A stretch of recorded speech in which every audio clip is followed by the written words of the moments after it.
أشهد أن لا إله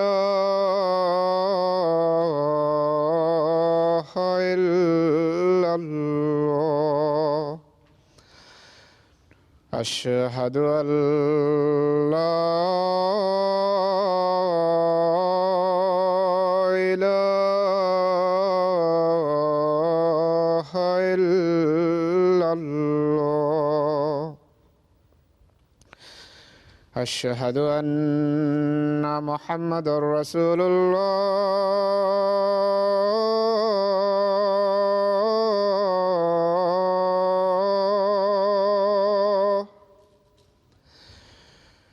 أشهد أن محمدًا رسول الله. حي على الصلاة.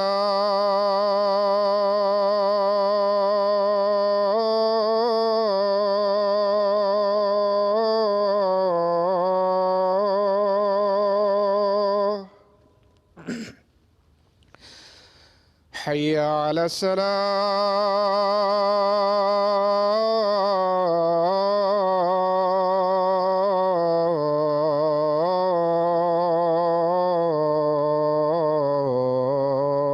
الصلاة. حي على الفلاح.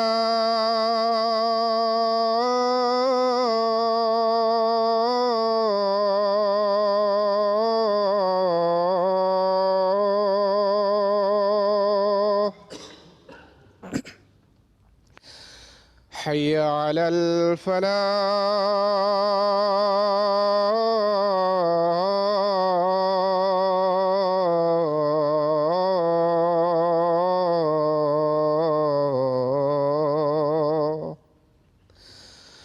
الله أكبر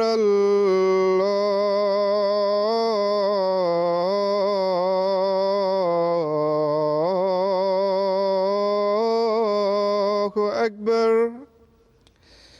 لا إله إلا الله.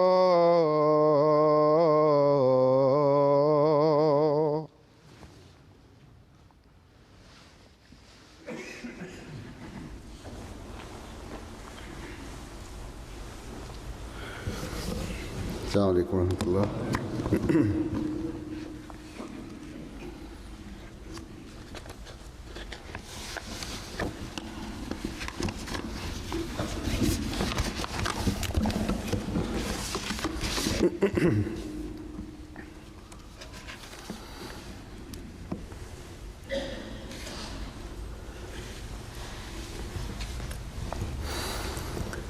أشهد أن لا إله إلا الله وحده لا شريك له وأشهد أن محمدًا عبده ورسوله. أما بعد فأعوذ بالله من الشيطان الرجيم. بسم الله الرحمن الرحيم. الحمد لله رب العالمين.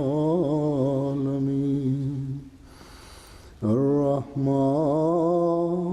الرحيم. مالك يوم الدين إياك نعبد وإياك نستعين اهدنا الصراط المستقيم صراط الذين أنعمت عليهم غير المغضوب عليهم ولا الضالين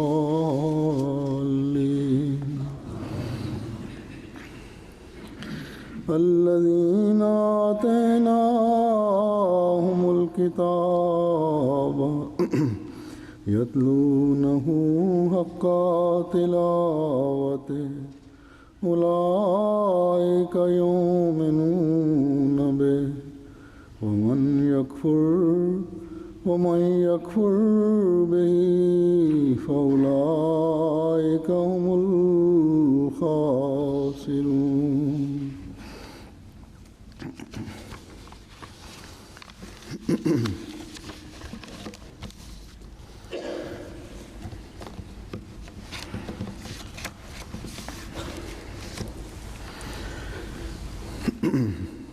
آج کل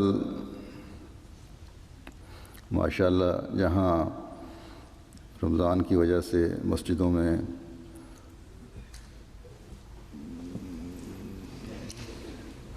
درسوں کے سننے اور پھر اس کا مختصر ترجمہ اور تفسیر یہاں مقامات کی وضاحت سننے کا موقع میسر ہوتا ہے، جس سے بڑے شوق کے ساتھ بہت سے لوگ فائدہ اٹھا رہے ہوتے ہیں.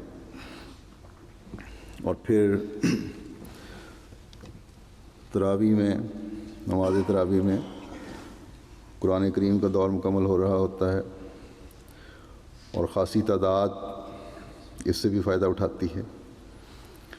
وہاں گھروں میں بھی قرآن کریم پڑھنے، اس کی تلاوت کرنے اور بعض کو اس کا ترجمہ پڑھنے کا بھی موقع ملتا ہے. عموماً ماشاءاللہ اکثر احمدی گھروں میں رمضان میں قرآن کریم کے پڑھنے کی طرف خاص توجہ ہوتی ہے. اس کی ایک وجہ تو رمضان کی وجہ سے اپنے اندر روحانی تبدیلی پیدا کرنے کی ایک مومن عمومی کوشش کرتا ہے، وہ ہے. دوسرے، قرآن کریم کو جیسا کہ ہم جانتے ہیں رمضان سے ایک خاص نسبت ہے. اس کا نزول اسی مہینے میں شروع ہوا. حضرت صلی اللہ علیہ وسلم کی اپنے حضور مناجات کو خدا تعالیٰ نے سنا اور اپنی رحمت کے دروازے کھولے اور دنیا کو گند اور شرک میں پڑا ہوا دیکھ کر بے چین اور بیزار ہونے والے وجود کو اللہ تعالیٰ نے اسی وجود کو ہی دنیا کی اصلاح کے لیے آخری شرعی کتاب دے کر دنیا میں مبعوث فرمایا اور پھر 23 سال کے لمبے عرصہ تک یہ شریعت اترتی رہی. اور ہر سال رمضان میں جبرائیل آپ کے پاس اس وقت تک کہ نازل شدہ قرآن کریم کا جب تک وہ ہر سال جب آتے تھے جتنا حصہ بھی نازل ہوا ہوتا تھا اس کا ایک دور مکمل کرواتے تھے ہر رمضان میں. اور آپ صلی اللہ علیہ وسلم کے وصال کے سال، جس سال آپ کا وصال ہوا،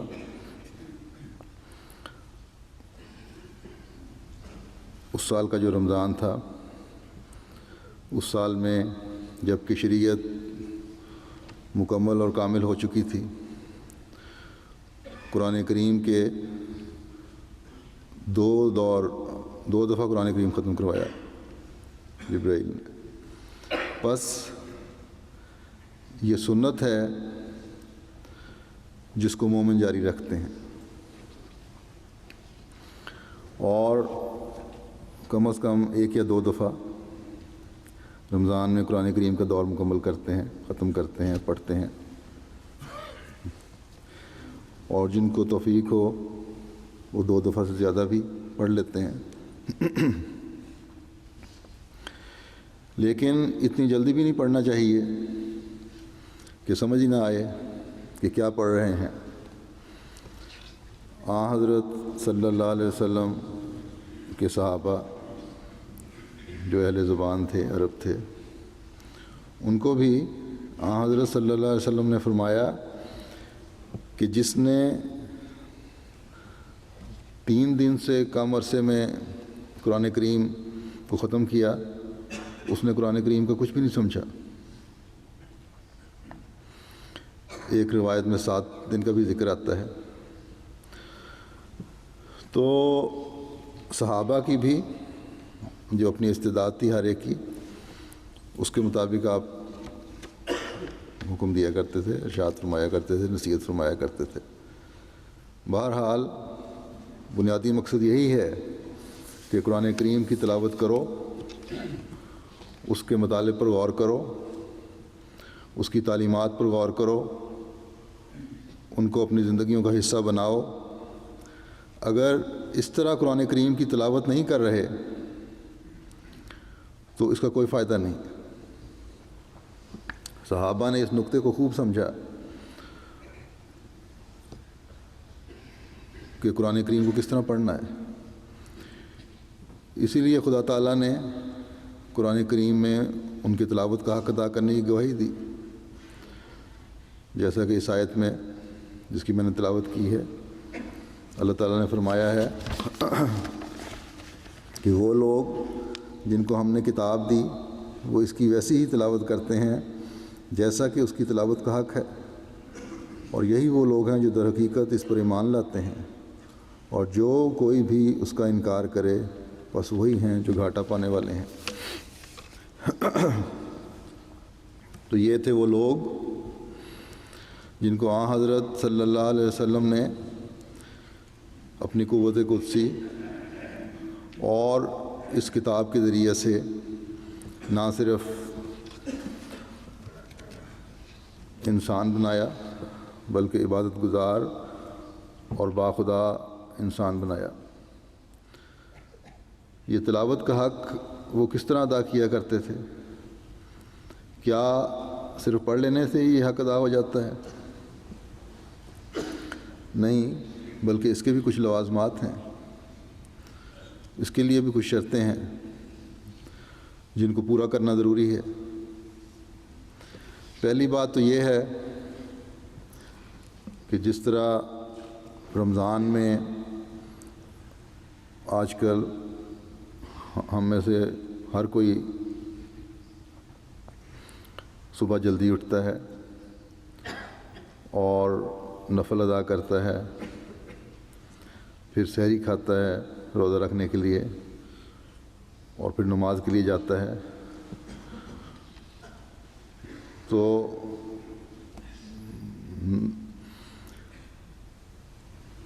اگر وقت ہو سحری اور نفل کے درمیان میں تو پھر بعض دفعہ قرآن کریم کی تلاوت بھی بعض لوگ اس وقت میں کر لیتے ہیں. نوافل میں قرآن کریم جتنا یاد ہو وہ پڑھا جاتا ہے، اور پھر نماز کے بعد بھی قرآن کریم کی تلاوت ہوتی ہے ہر گھر میں. عموماً کوشش یہ ہوتی ہے ہر گھر میں ہو رہی ہو تلاوت، کیونکہ یہ وہ وقت ہوتا ہے جس سے روحانیت میں زیادہ ترقی ہوتی ہے، ایک خاص ماحول ہوتا ہے اس وقت. تو اس طریق کو ہمیں جاری رکھنا چاہیے رمضان کے بعد بھی. روزے تو رمضان کے بعد نہیں رکھنے ہوں گے، لیکن نفل ہیں، نماز ہے، قرآن کریم کی تلاوت ہے، صبح اٹھنا چاہیے وقت پہ اور یہ کام ضرور کرنے چاہیے۔ اللہ تعالیٰ نے قرآن کریم میں فجر کے وقت کی جو تلاوت ہے اس کی اہمیت بیان فرمائی ہے کہ وہ قرآن الفجر، اور قرآن اور فجر کی تلاوت کو اہمیت دو، اور پھر فرمایا انا قرآن الفجر کانا مشہودا، کہ یقیناً فجر کو قرآن پڑھنا ایسا ہے کہ اس کی گواہی دی جاتی ہے۔ پس یہ صبح کے وقت کی تلاوتیں جو ہیں یہ ہر مومن کے لیے گواہ بن رہی ہوں گی، لیکن کیا صرف پڑھ لینا ہی کافی ہے؟ ہماری دنیا و آخرت سنوارنے کے لیے اور ہمارے حق میں گواہی دینے کے لیے صرف اتنا ہی کافی نہیں، بلکہ جو تلاوت کی ہے اس کا سمجھنا بھی ضروری ہے۔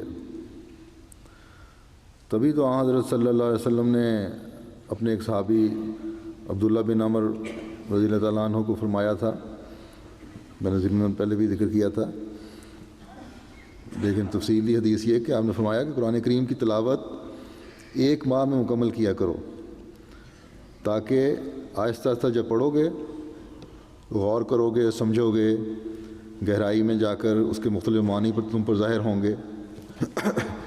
لیکن جب انہوں نے کہا کہ میرے پاس وقت بھی ہے اور اس بات کی استعداد بھی رکھتا ہوں کہ زیادہ پڑھ سکوں، تو آپ نے فرمایا کہ ٹھیک ہے، پھر 1 ہفتے میں 1 دور مکمل کر لیا کرو، اس سے زیادہ نہیں۔ تو آپ صحابہ کو سمجھانا چاہتے تھے کہ صرف تلاوت کر لینا، پڑھ لینا کافی نہیں ہے۔ انسان جلدی جلدی پڑھنا شروع کرے تو 10-11 گھنٹے میں پورا قرآن پڑھ سکتا ہے، لیکن اس میں سمجھ خاک بھی نہیں آئے گی۔ پہلے ہی میں نے بتایا تھا کہ بعض تراویح پڑھنے والے حفاظ اتنا تیز پڑھتے ہیں کہ سمجھ ہی نہیں آتی کہ کیا الفاظ پڑھ رہے ہیں۔ جماعت میں تو میرے خیال میں اتنا تیز پڑھنے والے شاید کوئی نہ ہو، لیکن غیر از جماعت کی مساجد میں تو 18-20 منٹ میں یا زیادہ سے زیادہ آدھے گھنٹے میں 1 سپارہ بھی پڑھ لیتے ہیں اور 10-11 رکعت نفل بھی ادا کر لیتے ہیں۔ تو اتنی جلدی کیا خاک سمجھ آتی ہوگی؟ تلاوت کرنے کی بھی ہر ایک کی اپنی استعداد ہوتی ہے اور انداز ہوتا ہے، کوئی زیادہ جلدی بھی پڑھ سکتا ہے واضح الفاظ کے ساتھ بھی، کچھ زیادہ آرام سے پڑھتے ہیں، لیکن ہمیں یہ بتایا گیا ہے کہ تلاوت سمجھ کر کرو۔ قرآن کریم میں بھی اللہ تعالیٰ فرماتا ہے وَرَتِّلِ الْقُرْآنَ تَرْتِیلًا، کہ قرآن کو خوب نکھار کر پڑھا کرو۔ اب جس نے 18-20 منٹ میں نماز پڑھانی ہے یا آدھے گھنٹے میں، اور قرآن کریم کا 1 سپارہ بھی ختم کرنا ہے، اس نے کیا سمجھنا ہے اور کیا نکھارنا ہے؟ ایک دفعہ میں وقفیارزی پر کسی کے ساتھ گیا ہوا تھا، تو ایک دن صبح کی نماز کے بعد تلاوت سے فارغ ہوئے ہم، تو صاحب مجھے کہنے لگے کہ میاں تم سے مجھے ایسی امید نہیں تھی، میں سمجھا پتہ نہیں کیا غلطی ہو گئی مجھ سے۔ تو میں نے پوچھا ہوا کیا؟ کہنے لگے کہ تم تلاوت کرتے ہو، 2-3 دن سے میں دیکھ رہا ہوں تو بڑی ٹھہر ٹھہر کے تلاوت کرتے ہو، اس کا مطلب یہ ہے کہ تم اٹکتے ہو، تمہیں قرآن شریف پڑھنا نہیں آتا ٹھیک طرح۔ تو میں نے ان کو کہا کہ اٹکتا نہیں ہوں، بلکہ مجھے عادت پڑی گئی اسی طرح، ہر ایک کا اپنا اپنا طریق ہوتا ہے۔ اس حدیث کا حوالہ تو نہیں پتہ تھا، قرآن کا تو میرے ذہن میں نہیں آئی آیت، لیکن میں نے بہرحال کہا کہ تیز پڑھنا بھی مجھے آتا ہے، تیز پڑھنے کا مقابلہ کر لیں بے شک، لیکن بہرحال جس میں مجھے مزہ آتا ہے اسی طرح میں پڑھتا ہوں، تلاوت کرتا ہوں۔ تو کہنے کا مقصد یہ ہے کہ بعض لوگ اپنی علمیت کی وجہ دکھانے کے لیے بھی سمجھتے ہیں کہ تیز پڑھنا بڑا ضروری ہے، حالانکہ اللہ اور اللہ کا رسول کہہ رہے ہیں کہ سمجھ کے پڑھو تاکہ تمہیں سمجھ بھی آئے اور یہی مستحسن ہے. اور جیسا کہ میں نے کہا اس کی ہر ایک کی اپنی اپنی استعداد ہے، ہر ایک کی اپنی رفتار بھی ہے، اس کی سمجھنے کی اور اس کو اخذ کرنے کی قوت بھی ہے. تو اس کے مطابق بہرحال ہونا چاہیے اور سمجھ کر قرآن کریم کی تلاوت ہونی چاہیے. قرآن کریم کا ادب بھی یہی ہے کہ اس کو سمجھ کر پڑھا جائے. اگر اچھی طرح ترجمہ آتا بھی ہو تب بھی سمجھ کر ٹھہر ٹھہر کر تلاوت کا حق ادا کرتے ہوئے پڑھنا چاہیے تاکہ ذہن اس حسین تعلیم سے مزید روشن ہو. پھر جب انسان سمجھ لے، ہر ایک کا اپنا علم ہے اور استعداد ہے جس کے مطابق وہ سمجھ رہا ہوتا ہے، جیسے کہ میں نے کہا، لیکن قرآن کریم کا فہم حاصل کر کے اس کو بڑھانا بھی مومن کا کام ہے. ایک جگہ محدود نہیں ہو جاتی یہ تعلیم. تو جتنی بھی سمجھ ہے، بعض تو بڑے واضح احکام ہیں، سمجھنے کے بعد ان پر عمل کرنا بھی ضروری ہے. کسی بھی اچھی بات کا یا نصیحت کا فائدہ تبھی ہی ہو سکتا ہے جب وہ نصیحت پڑھ یا سن کر اس پر عمل کرنے کی کوشش بھی ہو رہی ہوگی، کیونکہ تلاوت کا ایک مطلب پیروی اور عمل کرنا بھی ہے. اللہ تعالیٰ نے قرآن کریم میں یہ فرما دیا ہے کہ یہ قرآن میں نے تمہارے لیے، ہر اس شخص کے لیے جو تمام نیکیوں اور اچھے اعمال کے معیار حاصل کرنا چاہتا ہے، اس قرآن کریم میں یہ اعلیٰ معیار حاصل کرنے کے لیے تمام اصول و ضابطے مہیا کر دیے ہیں ہر قسم کے آدمی کے لیے، ہر قسم کی استعداد رکھنے والے کے لیے. اور نہ صرف یہ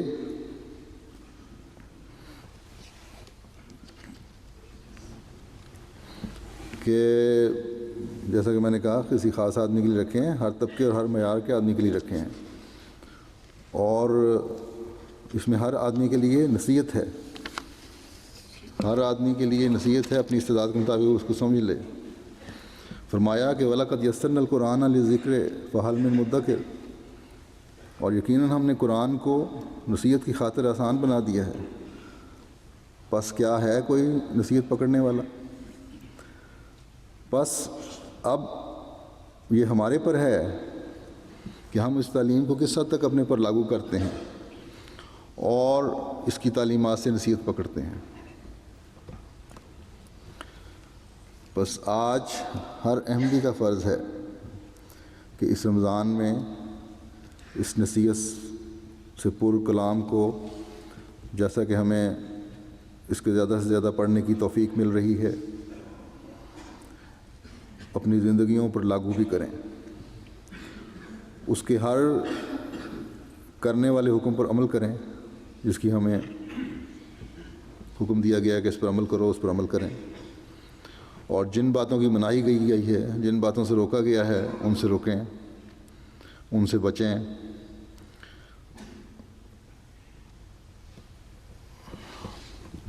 اور کبھی بھی ان لوگوں میں سے نہ بنیں جن کے بارے میں خود قرآن کریم میں ذکر ہے کہ فرمایا کہ وقال الرسول و یا رب ان قومی اتخذوا ھذا القرآن مہجورا، کہ اور رسول کہے گا کہ اے میرے رب، یقیناً میری قوم نے اس قرآن کو متروک کر چھوڑا ہے. یہ زمانہ اب وہی ہے جب اور بھی بہت ساری دلچسپیوں کے سامان پیدا ہو گئے ہیں، پڑھنے والی کتابیں بھی اور بہت سی آ چکی ہیں، اور بہت ساری دلچسپیوں کے سامان پیدا ہو گئے ہیں. انٹرنیٹ وغیرہ ہیں جن پہ بیٹھے رہتے ہیں سارا سی رات یا سارا دن، اس طرح کی نشے کی عادت ہے، اور اس طرح کی اور بھی دلچسپیاں ہیں. خیالات اور نظریات اور فلسفے بہت سے پیدا ہو چکے ہیں جو انسان کو مذہب سے دور لے جانے والے ہیں، اور مسلمان بھی اس کی لپیٹ میں ہیں. سارا معاشرہ ایک ہو چکا ہے دنیا میں. تو قرآنی تعلیم کو پس پش ڈال کر اپنی مرضی کی تعلیمات پر عمل ہو رہا ہے ہر جگہ. یہی زمانہ حضرت مسیح موعود علیہ السلام کا زمانہ ہے. اسی زمانے کے بارے میں کہا گیا ہے کہ قرآن کو متروک چھوڑ دیا ہے.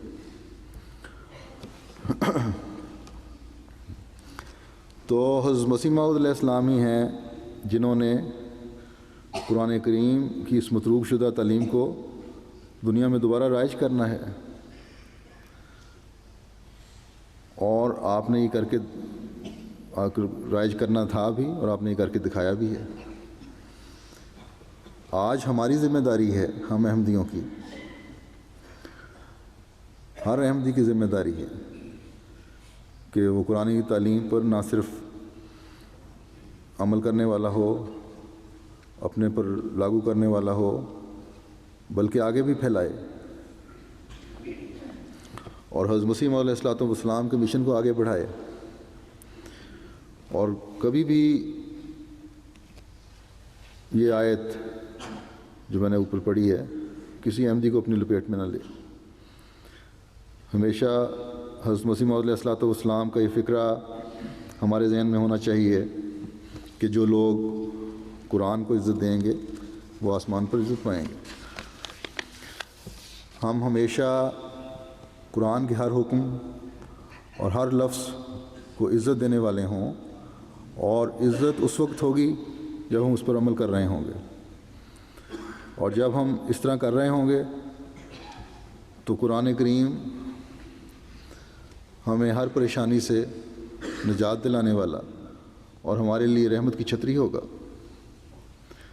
جیسا کہ اس آیت میں اللہ تعالیٰ فرماتا ہے کہ وَنُنَزِّلُ مِنَ الْقُرْآنِ مَا هُوَ شِفَاءٌ وَرَحْمَةٌ لِّلْمُؤْمِنِينَ وَلَا يَزِيدُ الظَّالِمِينَ إِلَّا خَسَارًا.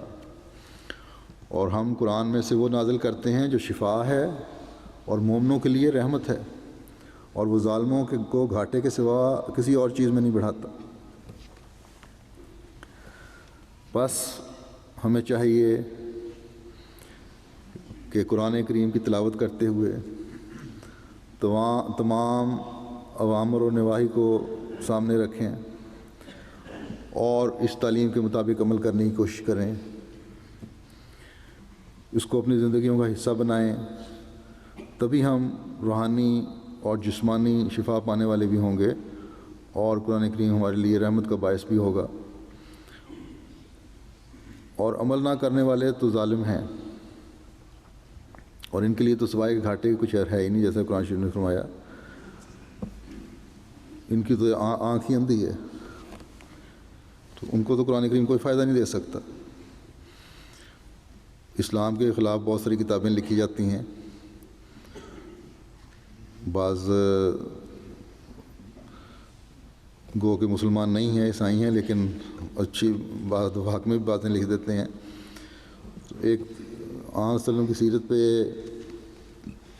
کیرن آرمسٹرانگ جو ہیں، یہ کتاب لکھنے والی ہیں، انہوں نے اپنی کتاب میں ایک حوالہ کسی کا کوٹ کیا ہے کوئی لکھنے والا فے ویلڈن. وہ کہتا ہے کہ قرآن کریم میں اس کو یہ تو اندھوں کی نشانی اللہ میاں نے پہلے بتا دی ہے نا، تو اس نے کیا اخذ کیا قرآن کریم سے؟ کہتا ہے قرآن کریم میں کوئی بھی قابل توجہ اور سوچنے والی بات نہیں ہے، اور یہ پھر کہتا ہے کہ یہ کوئی ایسا کلام نہیں ہے جس پر معاشرہ عقل اور شعور سے بنیاد کر سکے. مفہوم تقریباً یہی بنتا ہے اس کی باتوں کا. پھر کہتا ہے کہ یہ صرف طاقت اور ہتھیار مہیا کرتا ہے ان لوگوں کو جو ہر اس تصور کو دباتے ہیں جو ان کے خیال سے مطابقت رکھنے والا نہ ہو.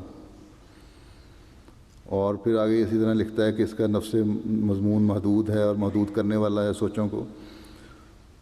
تو قرآن نے تو پہلے ہی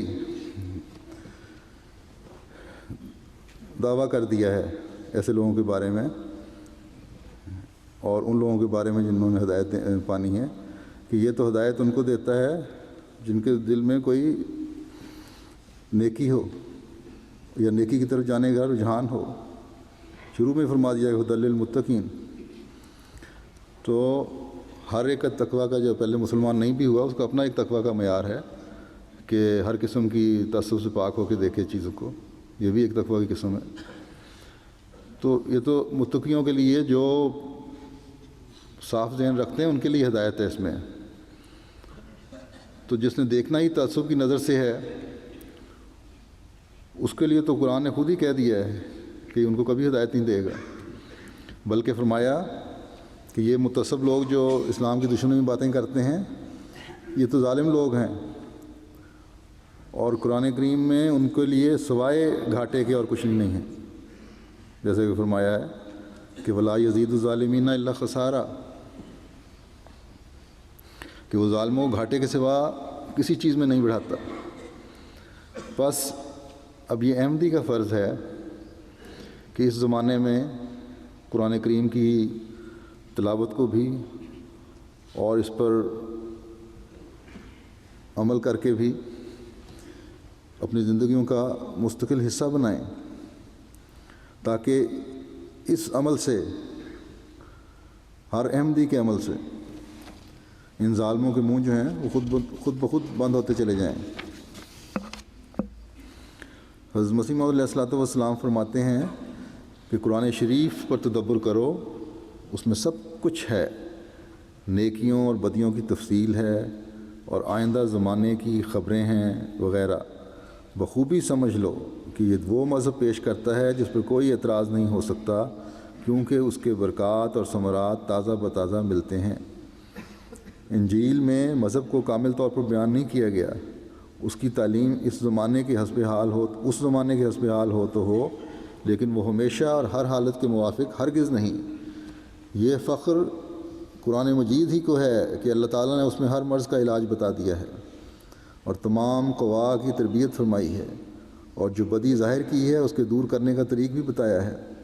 اس لیے قرآن مجید کی تلاوت کرتے رہو اور دعا کرتے رہو اور اپنے چال چلن کو اس کی تعلیم کے ماتحت رکھنے کی کوشش کرو۔ اب میں چند احادیث بھی پیش کرتا ہوں جن سے قرآن کریم کے پڑھنے اور ان پر عمل کرنے کی برکات پر مزید روشنی پڑتی ہے۔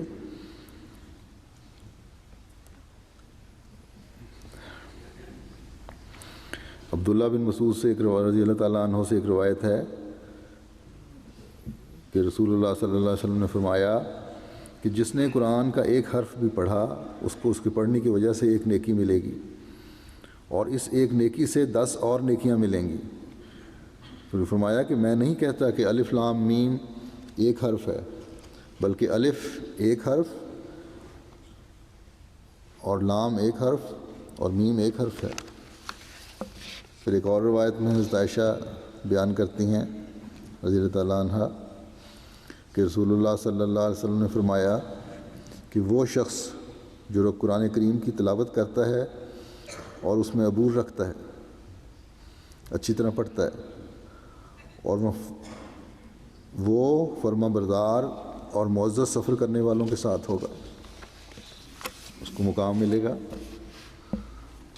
پھر حضرت عبداللہ بن مسعود رضی اللہ تعالیٰ عنہ روایت کرتے ہیں کہ جس شخص نے دن میں 50 آیات قرآن کی تلاوت کیں وہ غافل لوگوں میں شمار نہ کیا جائے گا۔ ایک دوسری روایت میں آتا ہے کہ جس نے ایک رات میں 50 آیات قرآن کی تلاوت کیں وہ حفاظ قرآن میں شمار ہوگا۔ اور حفاظ قرآن کے درجات کے بارے میں روایت میں یوں ذکر آتا ہے، حضرت ابو سعید خدری رضی اللہ تعالیٰ عنہ بیان کرتے ہیں کہ رسول اللہ صلی اللہ علیہ وسلم نے فرمایا حافظ قرآن کو جنت میں داخل ہوتے وقت کہا جائے گا کہ تم قرآن پڑھتے جاؤ اور بلندی کی طرف چڑھتے جاؤ، بس وہ قرآن کریم پڑھتا جائے گا اور بلندی کی منازل طے کرتا جائے گا، کیونکہ ہر ایک آیت کے بدلے اس کے لیے ایک درجہ ہوگا، یہاں تک کہ آخری آیت کے پڑھنے تک جو اسے یاد ہوگی وہ بلندی کی طرف چڑھتا جائے گا۔ پھر قرآن کریم کی گھروں میں باقاعدہ تلاوت کرنے کی تلقین فرماتے ہوئے حضرت صلی اللہ علیہ وسلم نے فرمایا کہ اپنے گھروں میں کثرت سے تلاوت قرآن کیا کرو، یقیناً وہ گھر جس میں قرآن نہ پڑھا جاتا ہو وہاں خیر کم ہو جاتی ہے اور وہاں شر زیادہ ہو جاتا ہے، اور وہ گھر اپنے رہنے والوں کے لیے تنگ پڑ جاتا ہے۔ بس ہر احمدی کو چاہیے کہ حضرت صلی اللہ علیہ وسلم کے اس ارشاد کو ہمیشہ پیش نظر رکھے۔ اس رمضان میں گھر کے ہر فرد نے جس برکت کو قرآن کریم کی تلاوت کر کے حاصل کرنے کی کوشش کی ہے اس کو جاری رکھیں۔ اس برکت سے نہ صرف دین و دنیا سنوار رہے ہوں گے بلکہ شیطان کے حملوں کے خلاف طاقت بھی حاصل کر رہے ہوں گے۔ لیکن یاد رکھیں کہ یہ برکتیں اس وقت حاصل ہو رہی ہوں گی جب اس کو سمجھ کر اس پر عمل بھی کرنے کی کوشش کر رہے ہوں گے، ورنہ تو اندھوں والا ہی حال ہوگا جس کا میں نے ذکر کیا ہے۔ حضرت مسیح موعود علیہ السلام نے بھی فرمایا ہے کہ یہ برکت حاصل کرنے کے لیے قرآن کریم کی تلاوت کرتے رہو اور دعا کرتے رہو اور چال چلن کو اس کی تعلیم کے ماتحت رکھنے کی کوشش کرو۔ پھر قرآن کریم کی تلاوت کس طرح کرنی چاہیے اس بارے میں ایک روایت میں آتا ہے، حضرت براء بن عازب رضی اللہ تعالیٰ عنہ روایت کرتے ہیں کہ رسول اللہ صلی اللہ علیہ وسلم نے فرمایا، قرآن کے حسن میں اپنی عمدہ آواز کے ساتھ اضافہ کیا کرو، کیونکہ عمدہ آواز قرآن کے حسن میں اضافہ کا موجب ہوتی ہے۔ حضرت مسیح موعود علیہ السلام فرماتے ہیں کہ پرستش کی جڑ تلاوت کلام الہی ہے، کیونکہ محبوب کا کلام اگر پڑھا جائے یا سنا جائے تو ضرور سچے محب کے لیے محبت انگیز ہوتا ہے اور شورش عشق پیدا کرتا ہے، ایک گرمی پیدا ہوتی ہے، توجہ پیدا ہوتی ہے عشق میں۔ بس اگر خدا تعالیٰ سے محبت کا دعویٰ ہے تو اس محبت میں مزید اضافے کے لیے اور خدا تعالیٰ کا پیار حاصل کرنے کے لیے ہمیں قرآن کریم کو پڑھنا چاہیے اور سمجھ کر پڑھنا چاہیے اور اس پر عمل کرنا چاہیے، اور یہ بہت ضروری ہے۔ اس بارے میں حضرت مسیح موعود علیہ السلام فرماتے ہیں، کسی صاحب نے سوال کیا تھا ان کے جواب میں کہ فرمایا کہ قرآن شریف تدبر و تفکر و غور سے پڑھنا چاہیے، بڑا غور کرو اس پہ۔ حدیث شریف میں آیا ہے ربا قارن یلعنہ القرآن، یعنی بہت ایسے قرآن کریم کے قاری ہوتے ہیں جن پر قرآن کریم لعنت بھیجتا ہے۔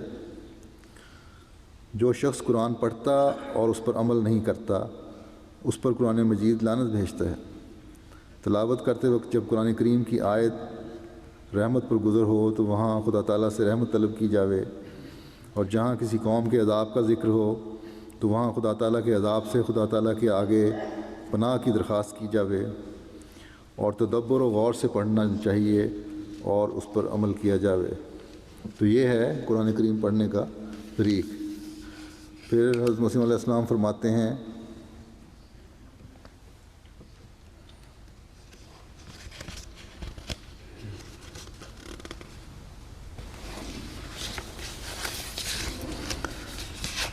نہیں، ایک حدیث ہے حضرت ابو امامہ باہلی رضی اللہ تعالیٰ عنہ سے مروی ہے کہ میں نے حضور صلی اللہ علیہ وسلم کو یہ فرماتے ہوئے سنا کہ قرآن کریم پڑھا کرو، یقیناً وہ قیامت کے روز اپنے پڑھنے والوں کے لیے شفاعت کرے گا۔ فرمایا ظاہر وین دو خوشنما اور حسین پھولوں یعنی سورہ بقرہ اور سورہ آل عمران کی تلاوت کیا کرو۔ یہ دونوں صورتیں قیامت کے دن دو بدلیوں کی مانند ہوں گی، یا دو منتہائے مقصود ایسی چیزیں جن کو حاصل کرنا ہو، جن کا مقصد ہو، یا صف بستہ پرندوں کی دو ٹولیوں کی شکل میں ہوں گی اور اپنے پڑھنے والوں کی طرف سے دفاع کر رہی ہوں گی،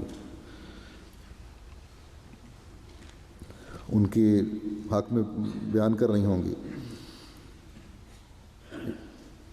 پھر فرمایا کہ سورہ بقرہ پڑھا کرو، کیونکہ اس کو اختیار کرنا یا اس پر عمل کرنا موجب برکت ہے اور اسے چھوڑنے میں حسرت اور کوئی جھٹلانے والا اسے جھٹلا نہیں سکتا یا کوئی بھی اس کا مقابلہ نہیں کر سکتا۔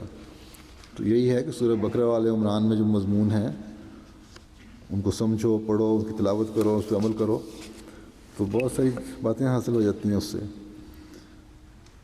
اس سے کوئی یہ نہ سمجھ لے کہ باقی قرآن کریم کی تلاوت ضروری نہیں ہے، یہ 2 صورتیں ہی ہیں جن کی ہر وقت تلاوت کی جائے، بلکہ ان کے مضمون کے لحاظ سے اور ان کو سمجھ کر عمل کرنے کے لحاظ سے بات کی گئی ہے۔ پھر ان کو یاد کر کے نماز میں پڑھنے کی طرف بھی توجہ دلائی گئی ہے، خاص طور پر اپنے نوافل میں۔ ایک روایت میں آتا ہے کہ ایک دفعہ ایک صحابی نے رات ان کی آنکھ کھل گئی تو انہوں نے دیکھا حضرت صلی اللہ علیہ وسلم نفل پڑھ رہے ہیں تو وہ بھی ساتھ شامل ہو گئے بڑے شوق سے۔ تو تھوڑی دیر کے بعد کہتے ہیں کہ میرا تھک کے برا حال ہو گیا۔ حضرت صلی اللہ علیہ وسلم نے پہلے تو پوری سورہ بقرہ پڑھی، پھر شاید دوسری رکعت میں سورہ آل عمران پڑھی۔ تو پھر یہی دیکھیں کہ حضرت صلی اللہ علیہ وسلم کا پڑھنے کا انداز بھی کیسا ہوتا ہوگا، اس بیچارے نے تو تھکنا ہی تھا۔ روایت میں ملتا ہے کہ قرآن کریم کی تلاوت کرتے اور سنتے وقت آپ صلی اللہ علیہ وسلم کی ایک خاص کیفیت ہو جایا کرتی تھی۔ پھر سورہ بقرہ کے بارے میں آپ صلی اللہ علیہ وسلم نے فرمایا کہ یہ قرآن کریم کی چوٹی کا حصہ ہے۔ سورہ بقرہ میں جو مضامین ہیں، مختلف مضامین بھی ہیں، حضرت آدم سے لے کر حضرت صلی اللہ علیہ وسلم تک انبیاء کا ذکر بھی اس میں موجود ہے، عبادتوں کے مسائل کا ذکر بھی ہے، نماز وغیرہ کس طرح پڑھنی ہے، روزے کس طرح رکھنے ہیں، اس طرح دوسرے احکامات ہیں۔ حضرت ابراہیم اور حضرت اسماعیل کی دعاؤں کا بھی ذکر ہے، اس طرح اور بھی مختلف دعائیں سکھائی گئی ہیں۔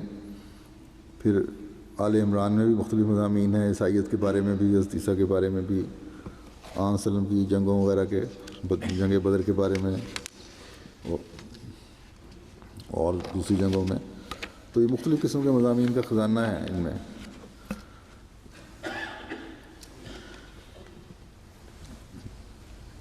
پھر ایک روایت میں قرآن کریم کی یاد کرنے اور نماز میں پڑھنے کی فضیلت کے بارے میں اس طرح آتا ہے، حضرت ام المومنین حضرت عائشہ رضی اللہ عنہا سے روایت ہے کہ نبی کریم صلی اللہ علیہ وسلم نے فرمایا کہ نماز میں قرآن کریم کا پڑھنا افضل ہے اس پڑھنے سے جو نماز کے علاوہ پڑھا گیا ہو۔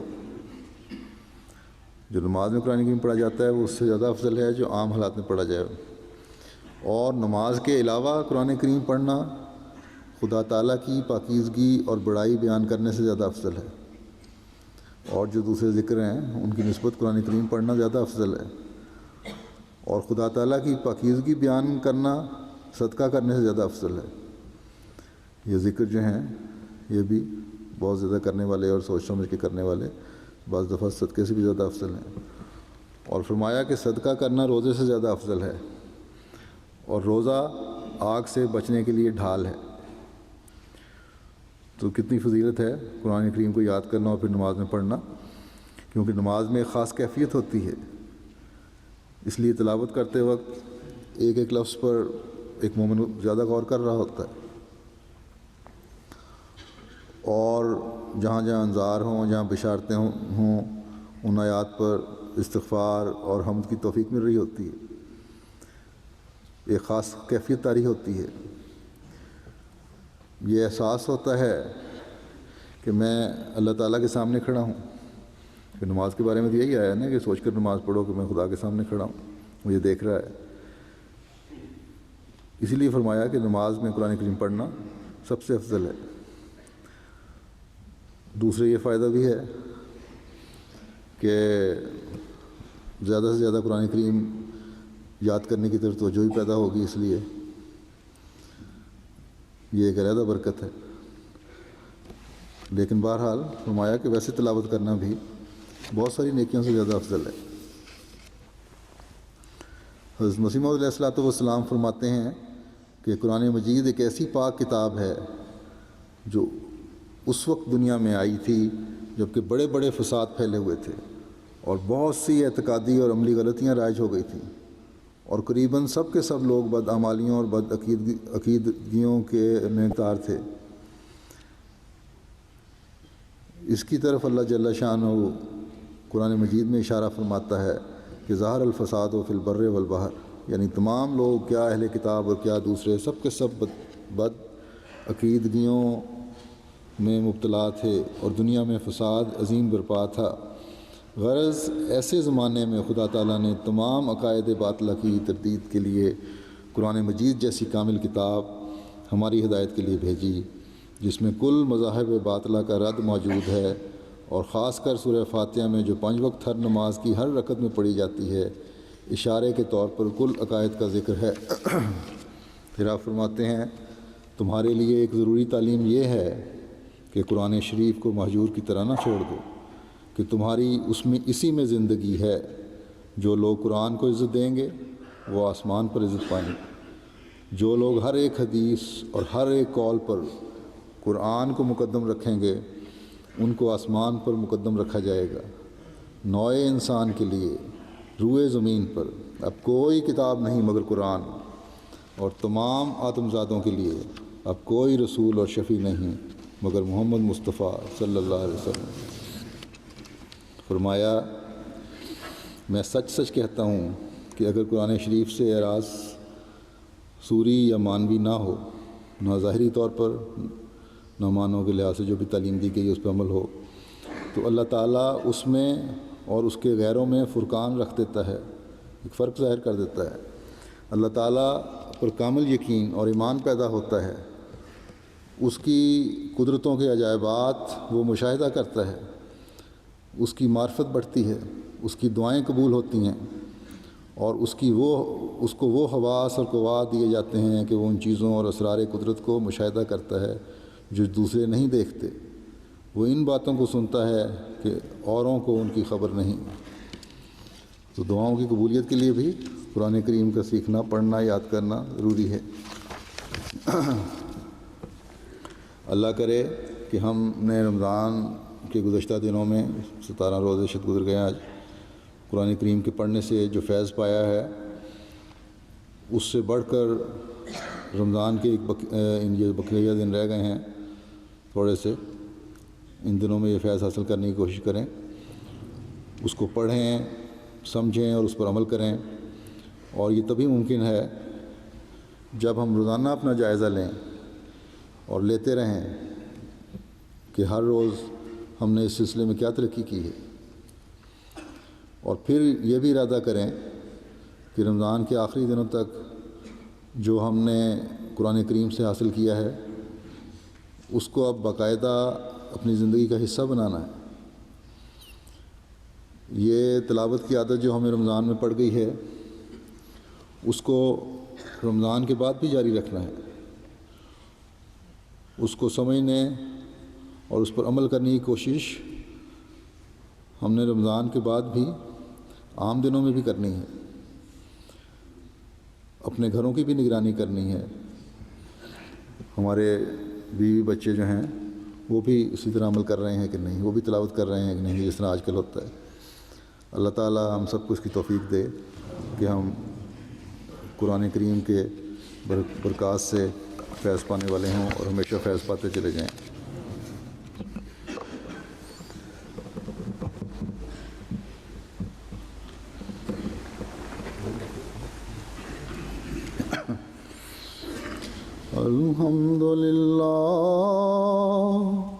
الحمد لله نحمده ونستعينه ونستغفره ونؤمن به ونتوكل عليه ونعوذ بالله من شرور أنفسنا ومن سيئات أعمالنا من يهده الله فلا مضل له ومن يضلله فلا هادي له ونشهد أن لا إله إلا الله ونشهد أن محمدا عبده ورسوله